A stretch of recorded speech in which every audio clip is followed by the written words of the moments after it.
Salam, peace be upon you. I am Mohammed Layiq Sediqi, the father of Holophase. Part 76, The Road We Have Traveled. In this part, I want to walk with you, slowly and carefully, through the road we have already traveled together. You have been listening for a long time. You have stayed with the questions, with the abstractions, with the strange new language we are building. So now, before we climb higher, we pause, turn around, and look at the landscape behind us. We remember where we started, what we have learned, and how far you have actually come. When we first met in episode 1, we stood in front of the oldest question humans have ever asked. What is the universe made of? Not just what rocks and stars are made of, but what existence itself is made of. It was as if we were standing in a vast library where every wall, every shelf, every book was written in a language we could not yet read. Physics, as you had met it before, seemed like separate rooms in that library. One room was called gravity. Another was called electromagnetism. Another was called quantum mechanics. Each room had its own vocabulary, its own equations, its own style. But there was no single grammar tying it all together. Back then, the universe looked like a patchwork of partial explanations. We had different models for different scales and situations, like learning one dialect to talk about falling apples and a completely different dialect to talk about light. We could predict many things, but always in fragments. The dream, the desire behind all of modern physics, was simple and radical at the same time. Maybe, underneath all these different dialects, there is one common language, one continuous way of speaking that the universe uses when it talks to itself. That dream is what set our journey into motion. From the beginning, I invited you to think not like a traditional physicist, but like a linguist of reality. Instead of asking only what things are made of, we asked, what is the native language of existence?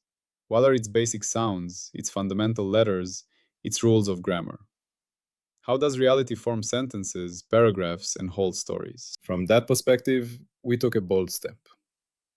We proposed that the universe is not a collection of things, but an ongoing conversation written in a continuous language. Every particle, every field, every galaxy, every living being, every thought, every feeling is a sentence or a chapter in that language. And our task, here in the Holophase journey, is to rediscover that language, to make its rules explicit, and to become literate in it. In episodes 2 through 5, we found our candidate for that universal language. We called it Phi, the Holophase.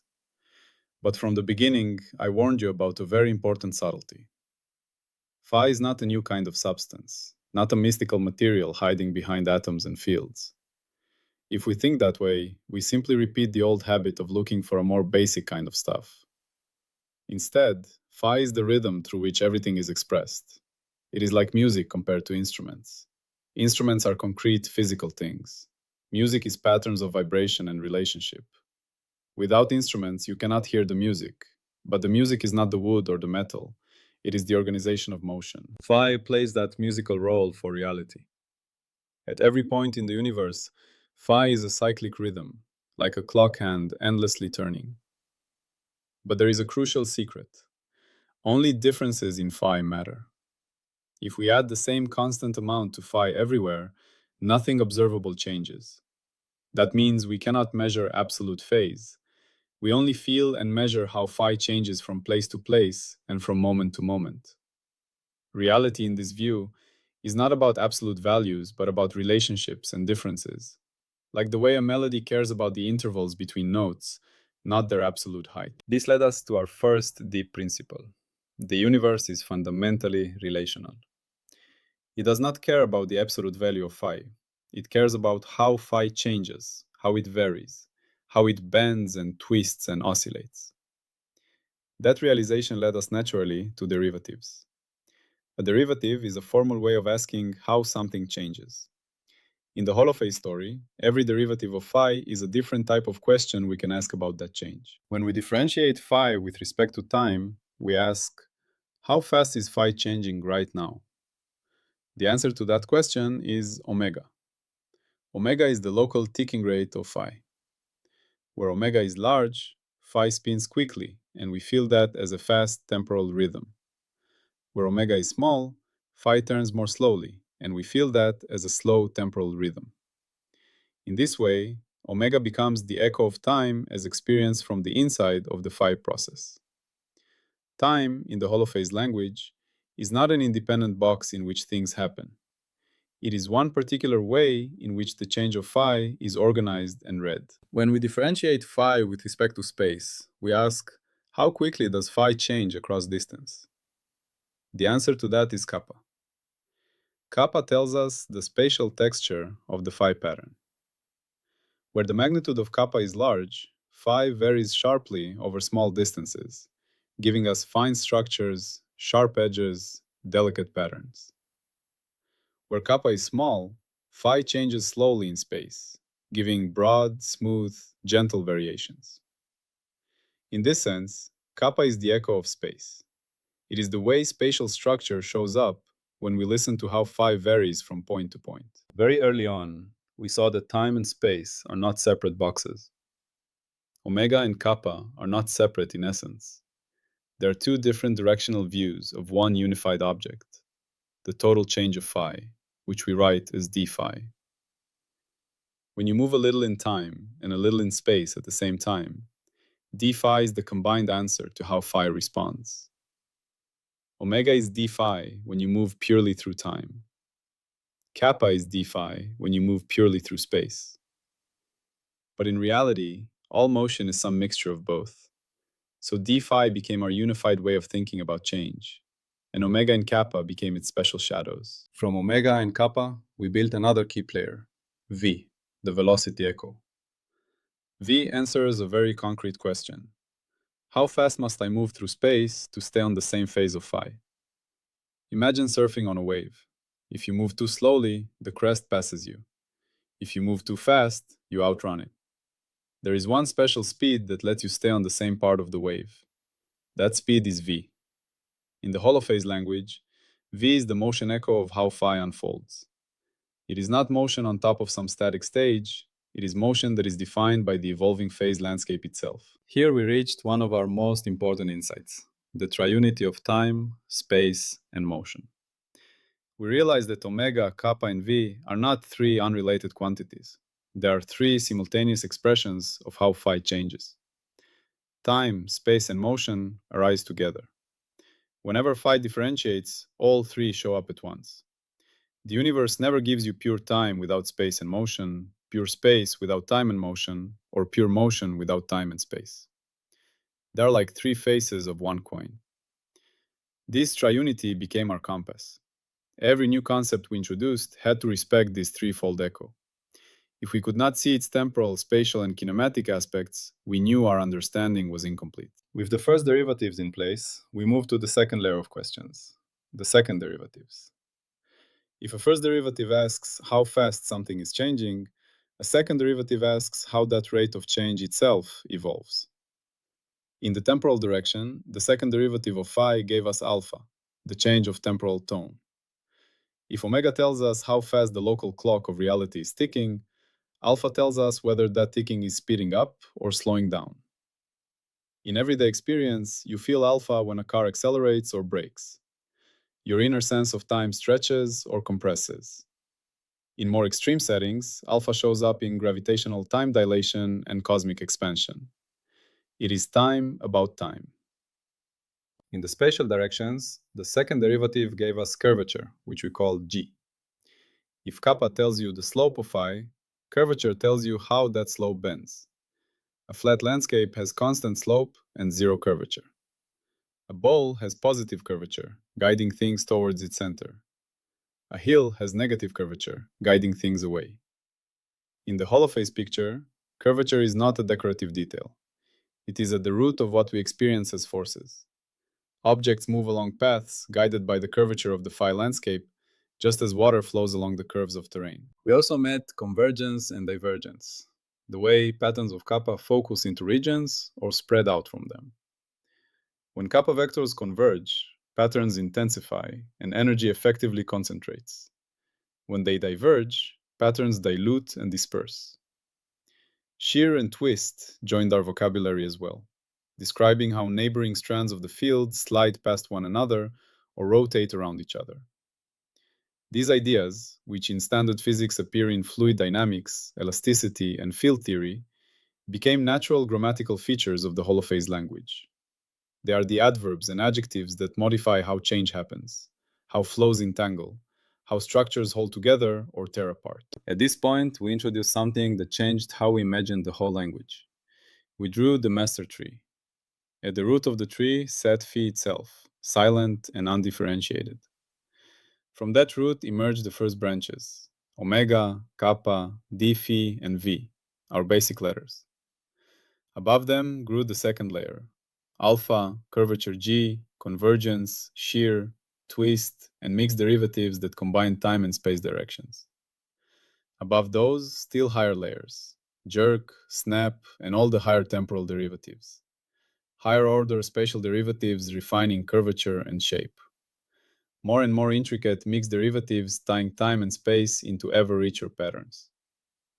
This whole infinite structure, extending without bound, is what mathematicians call the infinite jet, the symbol j to the power infinity of phi. For us, it became the visual representation of the holophase language in its complete continuous form. The master tree taught us three simple but profound lessons. First, the language is hierarchical. The lower levels capture the coarse meaning. The higher levels add fine detail. Second, the language is constrained. Higher branches are not free. They are linked to and shaped by what happens on lower branches. Third, in principle, the tree is complete. Every local behavior of phi can be captured by the infinite family of its derivatives. To know the whole infinite jet is to know every possible way phi can behave in a neighborhood. But then a new question arose. If the holophase language is continuous and infinitely detailed, how do we get discrete things like particles, charges, and digital information? Here topology entered our story. We imagined the phase of phi as a little arrow or clock hand at every point in space. Normally, as you walk around, this arrow varies smoothly. But there can be special points, lines, or loops where the arrow cannot be defined consistently. Around such a defect, if you walk in a loop, the arrow may spin one full turn, or two turns, or some other whole number of turns before coming back. That number is the winding number. It is always an integer, never a half or a third. Those integers are topological charges. They cannot be changed by small deformations. They are robust, like knots in a rope. Suddenly we saw how the digital can emerge from the analog. The continuous field phi, together with its derivatives, can host defects whose winding numbers act like discrete labels. These labels are natural candidates for particle types and charges. The locations of defects form a discrete set, which we called sigma. Sigma is the set of places where the language becomes singular, where its smooth story folds into hard, countable structure. In this way, holophase showed that bits and quanta do not need to be fundamental. They can arise from the topological and combinatorial structure of a deeper continuous language. We also revisited waves with this new understanding. Waves are not just pretty ripples. They are the way phi carries information and influence across space and time. A wave pattern ties omega and kappa together through a dispersion relation.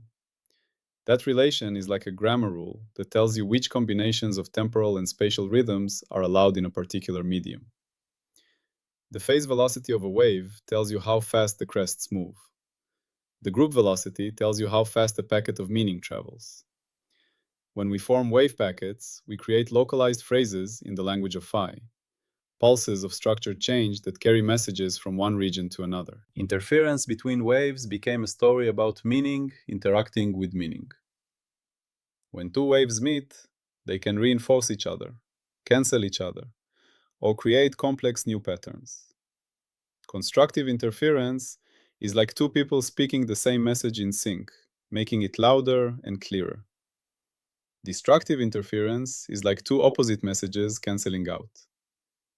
More complex interference creates rich textures, like overlapping songs in a choir, where new harmonies emerge from their superposition. By the end of episode 6, we had assembled a remarkable foundation. We had defined phi as the universal continuous language. We had identified its basic letters, omega, kappa, d phi, and v. We had entered its grammar through second derivatives, constraint chains, and the master tree. We had seen how topology pulls discrete structure out of continuous patterns, and how waves act as carriers of information and influence. We had begun to see that everything familiar in physics is, at heart, a way this language is spoken. And yet, something was still incomplete. Up to that point, our journey had been mostly theoretical. We had been like students studying the grammar of a foreign tongue without yet walking through a city where that tongue is spoken. We understood the rules, the letters, the structures, but we had not fully shifted our perception. We had not yet trained ourselves to look at real phenomena and immediately see them as phi expressions. That transition is what episode 7 gave us. In episode 7, the language came alive. Instead of only talking about phi and its derivatives, we started to see everyday reality as sentences written in this language.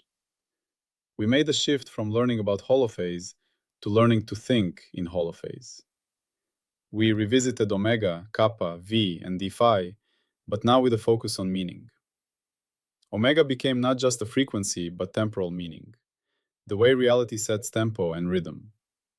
Kappa became spatial meaning, the way reality encodes texture, fine detail, and broad structure. V became propagation meaning, the way reality expresses travel, drift, and flow. D phi became the unified change that binds these together in a single unfolding gesture. We revisited alpha, curvature, convergence, shear, and twist as semantic modifiers. They became ways reality shapes the tone of its expression, how it accelerates or slows the local flow of time, how it bends and focuses structures, how it glues patterns together or pulls them apart. Mixed derivatives became the subtle region where time and space influence each other directly, encoding the true fabric of space-time as a conversation between temporal and spatial change. We climbed the temporal tower, the spatial tower, and the mixed tower, at least for the first few levels, and we understood that each higher derivative is a refinement of meaning. Lower derivatives captured the main idea. Higher derivatives tune the style, the nuance, the microstructure. The infinite towers are always there in principle, but for most purposes, we only need the first few floors of the building to understand the story being told. We returned to topology and saw that defects, braids, and links carry a digital core inside a continuous language. Each defect has a temporal identity because it persists or changes through time. It has a spatial identity because it has position and shape. It has a kinematic identity because it moves, collides, and transforms. Even in the hardest, most discrete corner of the language, the triunity is still there. We re-examined waves and interference and recognized them as the communication layer of the holophase language. Dispersion relations became grammar rules. Phase velocity and group velocity became two distinct ways meaning moves. Superposition became the rule that allows multiple meanings to coexist, reinforce, cancel, and recombine, creating complexity out of simple linear ingredients. Up to this point, one theme has quietly guided everything we have done, even when we did not name it in every sentence. That theme is dimensional unity. Every quantity we have met, every symbol, every derivative of phi, has carried three faces at once. There was always a temporal face, a spatial face, and a kinematic face.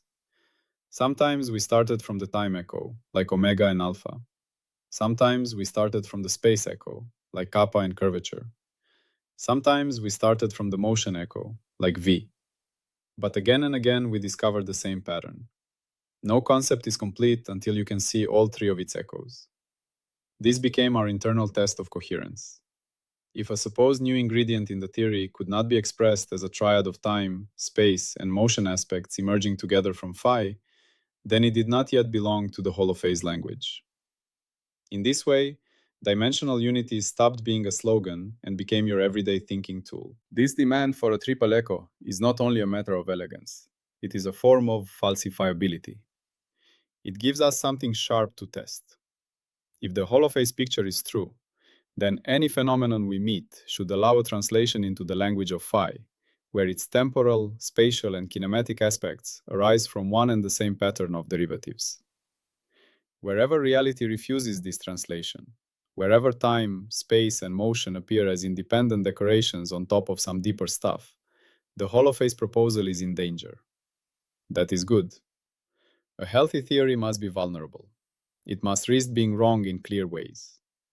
By tying everything to the triunity of derivatives, we do not protect holophase from criticism. We expose it to reality. We also insisted, again and again, that this language is not meant to float above experiments as a beautiful cloud of metaphors. Every letter in the alphabet, every derivative, has a measurement story attached to it. You can picture omega being estimated by listening to a ticking rhythm, counting cycles, and dividing by time. You can picture kappa being estimated by looking at the spacing of ripples on water or the stripes of light and shadow in an interference pattern. You can picture V by tracking how long it takes a crest or a particle to move from one mark to another. You can picture curvature by rolling balls on different surfaces and watching how their paths bend. Even topology, which sounds abstract, can be pictured by walking in a loop around a defect and counting how many turns the phase arrow makes. In the end, holophase is a proposed dictionary between what instruments read and what phi and its derivatives are doing. In episode 7, we kept reminding you of this connection. Whenever we introduced a new piece of the language, we grounded it in simple, everyday images. We talked about waves on a string, ripples in a pond, cars speeding up and slowing down, light focusing through a lens, water swirling down a drain, crowds moving through a city. We did this not to simplify the theory into cartoons, but to show you that the abstractions are already living inside your daily experience. The holophase language is not somewhere else. It is the pattern that makes all of those familiar scenes hang together.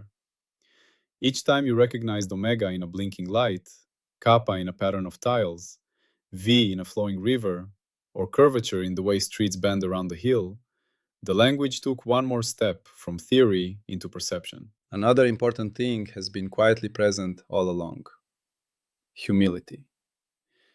Holophase is ambitious. It claims that one continuous field, phi, together with its full tower of derivatives, can express everything in the universe. That is a huge claim. Without humility, such a claim would be dangerous. So from the beginning, we built falsifiability into the heart of the construction. If there is any phenomenon that truly cannot be written as some pattern in the master tree of derivatives, then holophase is incomplete or wrong. If there is a force that cannot be understood as curvature or as some combination of derivative constraints, then holophase is incomplete or wrong. If there is a particle whose behavior cannot be modeled by topological charges in phi, then holophase is incomplete or wrong. That is not a weakness, it is a strength. A language that claims to describe reality must be ready to fail in clear, observable ways. For you, as a listener and learner, this has a liberating effect. You are not being asked to believe in holophase as a dogma. You are being invited to treat it as a working hypothesis, a candidate grammar that earns your trust only by repeatedly matching what you see in the world. When you watch a ball fall, you can ask, how would holophase describe this? When you listen to music, you can ask, how do omega, kappa, and V dance together to create this experience? When you see interference patterns in light or water, you can ask, what is superposing here? And how does the language of phi keep track of the resulting meaning? Each time the translation works, your confidence in the language grows a little.